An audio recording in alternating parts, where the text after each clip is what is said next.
Welcome to the Taking the Lead podcast, where we empower people to be unstoppable. I'm Christina Hepner with my co-hosts Leslie Hoskins and Timothy Cuneo. Now today we're going to actually address some questions we've been getting, so it's going to be a little bit of a shorter episode. Now, Leslie and Timothy, I, over the weekend, was kind of just looking at some of my old reporter stuff, cleaning out my computer, and went back and looked and how I used to go out in all this different types of weather and how I am glad that I don't have to do that anymore. But then I was thinking about you, Timothy, and our other clients. You guys still have to do that because you have to train your dogs and keep their skills up every day. Yeah, sometimes it could be a rough little thing, especially in the summertime. Down here in Georgia, we can have temperatures anywhere from 95 to 104. So what I do with Glacier, I take her out early in the morning. It's even still in the dark. And we travel our neighborhood. It's just to keep her cool. And then sometimes I get dropped off downtown. Like I do the same normal stuff, just at a different time of the day. I will not work her if it's over 90 degrees. Now, if we've got to go somewhere, we've got to go somewhere. If we got to go on, I got to go to the doctor or whatever. But I don't go out of my way to put her in any stressful or harmful weather. It's like when it snowed in the wintertime, I was freaking out here in Georgia because Glacier and I never experienced that. So I asked some of my friends who have guide dogs, do I need to put little booties on her feet? Because I know I would want booties on my feet. And they're saying, no, we don't do it unless it's at a certain temperature or below that. Because these dogs are designed for the cold. Because I heard that they're from the northern part of Canada, I guess. They were bred from that area, so they're used to it. They love the cold weather. So I was freaking out because of the snow. So it just depends on your situation and where you live and how bad it's going to get. I mean, I ask questions myself still today. And it's a good point, Christina, that everybody still has to get out and go to doctor's appointments, like you mentioned, Timothy, or get to school or wherever it is, pick up their kids from school or daycare. So clients still have to get out, whether it's snowing, whether it's raining, whether it's a beautiful sunshine day, which, as we know, for some of our clients, actually sunshine is terrible. It's really bright and it can be painful to their eyes. So if we're thinking about the traveler and not the guide dog perspective, sometimes those sunny days aren't so fun. But our clients still have to absolutely get out there and travel in all these conditions. And it's slightly different for each person and depending on if they're using a guide dog or if they're using a cane. So as you mentioned, Timothy, you still want to get out there. You're getting up early in the morning if you have to get Glacier out. But clients with a cane do have a little bit more leeway, right? So there's those pros and cons between guide dog and cane. Yeah. A cane you can put in the corner. And with Glacier, in the summertime, I have to carry a backpack full of water and bowls. So halfway through, I can water her if it's hot enough and stuff like. So I've always got to carry. I call her a little diaper bag. So that's what I haul around. And that's something I would have never thought about, that you have to bring all this stuff for the dog. So not only, wherever you're going, you're bringing your items, you're bringing your dog's items as well, items for Glacier. I guess another question that we've been getting and that I have myself is like, a lot of people like to hike or go in different elevations and in environments. Is that, do you have to learn and teach Glacier these different types of environments as well? Well, Glacier, she likes to go on little hikes when we go camping and stuff. And so I really keep her off the harness when we do that because I want to have her little freedom of that so she can sniff if she wants to. I don't want to work her during it. So I want her to have fun because we're having fun. It's not always got to be working with Glacier all the time. Let her be a dog once in a while. So I do that with her. And then again, I still got to, watch for snakes and stuff like that because she'll find one if I don't watch out. So can you explain that a little bit, the difference between when Glacier is working and not working? I think that's an interesting topic for people to understand what Glacier's responsibilities are. Well, her responsibilities when she's working is go to the grocery stores, doctor, church, if I'm going to a restaurant or whatever. But if I'm a relaxed weekend, say I'm camping, that weekend she might work a little bit, like take me to the bathroom or to the shower at nighttime. But the rest of the weekend, she's off. I give her a time off to be a dog, and she gets to play in the lake. She gets to, do whatever she wants to do as long as it's in a safe environment. So she is allowed to be a dog, and she loves the lake, because she's a lab, and she gets to enjoy that lake. How does Glacier know when she's working or when she's not working? Man, when you put that harness on, it's like a switch. She knows when she gets that harness on, she's working and she's excited to go to work. When we had a film crew here earlier this year at my house, they asked the same question. And when I put that harness on her and we went out and filmed, they could see the difference in how excited she was. And when she got on that, she was, she pulls. She's a good puller.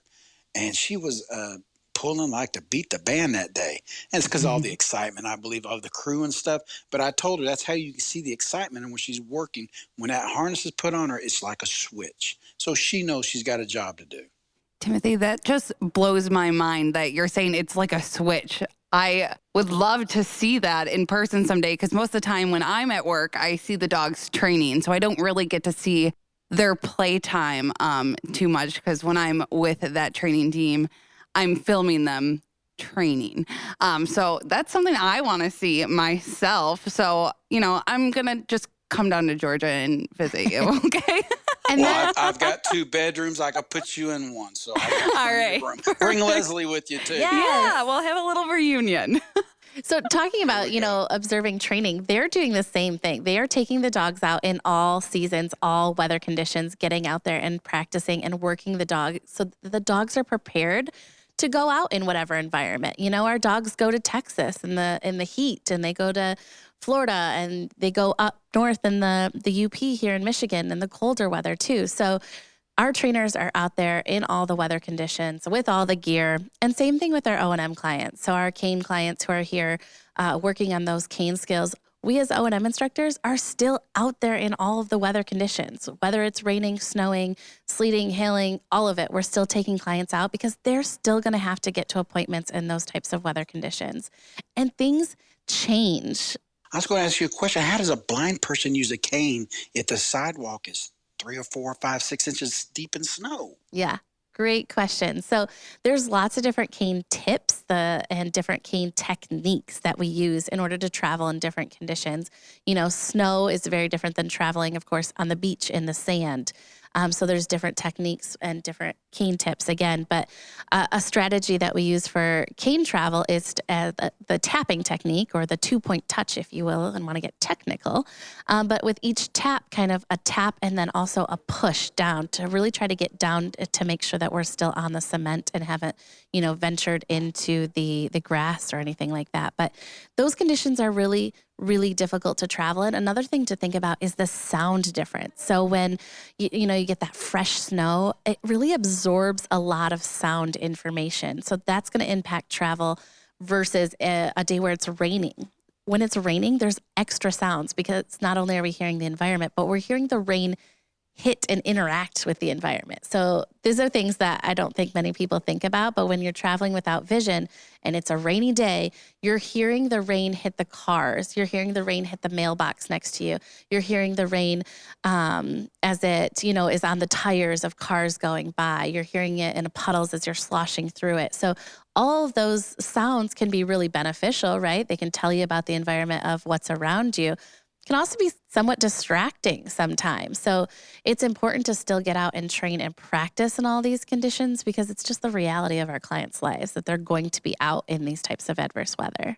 That is such a great thing to know. I never even thought about rain. I just, I go out in the rain. I don't want to be out in the rain. I have an umbrella, but I don't think about all the other sounds that I'm hearing out there. So I think that's such a good thing to know too, especially if you run into someone who is traveling with a cane or guide dog in the rain, to know there's extra sounds going on for them right now, and to announce yourself and to, offer assistance if it's needed as well. So I think that's such a great learning tool as well. And Leslie, you touched on cane tips. Now, can you explain a little bit for someone who has no idea what that is? Yeah. So cane tips are the bottom of the cane, and they're changeable. So a lot of times you might see like a round ball. You might see a very skinny, we call like a pencil tip that almost just looks like a straight line, if you will. There is one that almost looks like a donut or a hockey puck. There's even a bigger one that's a Dakota disc. And all of these are used in different environments for different reasons and things like that. So some of those bigger tips are heavier, which is nice because, again, there's more restriction, or what's the word I'm looking for? Like when you're traveling along a snow bank, it might not go straight through the snow. It has a little bit more resistance. That's the word I'm looking for, because it's a wider, larger cane tip.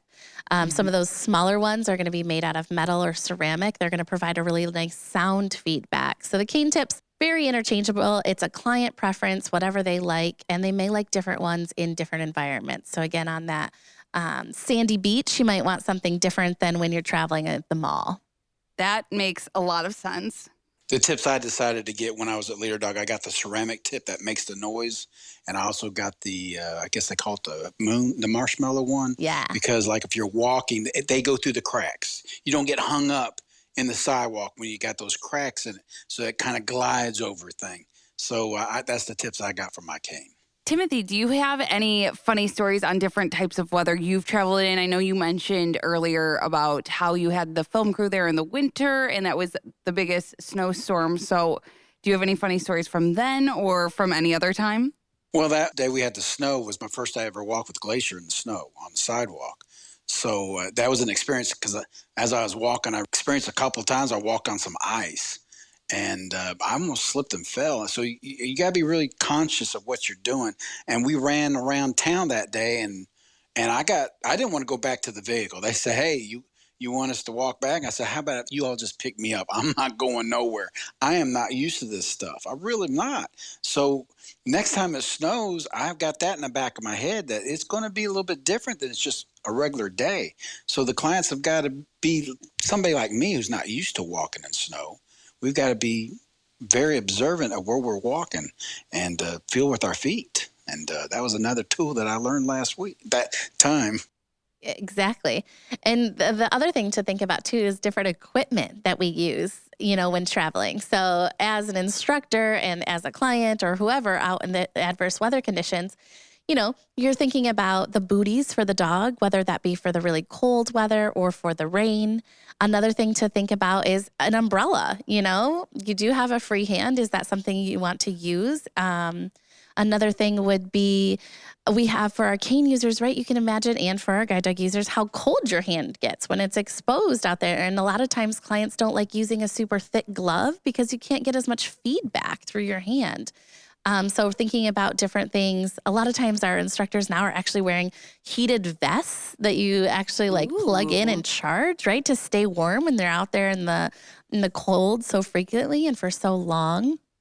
Another thing that we use in the kind of icy conditions that you mentioned there are called yak tracks, or I think that's one of the brands anyways, but they're basically things you can put on the bottom of your shoes to give you a little bit more grip. They kind of have little pokey things that stick out. Those are incredibly helpful when you're out traveling in icy conditions. So really doing some research and finding out what proper weather gear is going to be helpful and make travel a little bit easier is definitely something to look into. You can also get those cooling vests for your dogs for if it's really hot outside, you put water in it and it gives that evaporation and they stay really cool while you're out there and about. So that's another good thing you can get your dog. Wow. These are things I would have never thought about. I mean, I just go out in the weather and run to my car.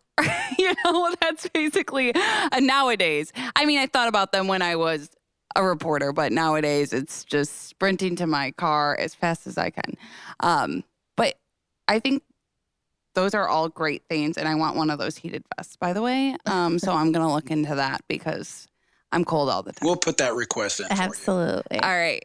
Well, hopefully this helps answer some of those questions about traveling in adverse weather, whether that be super hot, cold, rainy, all of those different things. So we appreciate you taking the time to listen to our short episode of Taking the Lead.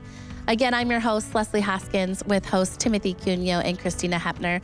We hope you enjoyed our episode and join us next time as we continue to share stories and educate about the world of blindness. And if you like today's podcast, make sure to hit subscribe and check us out wherever podcasts stream.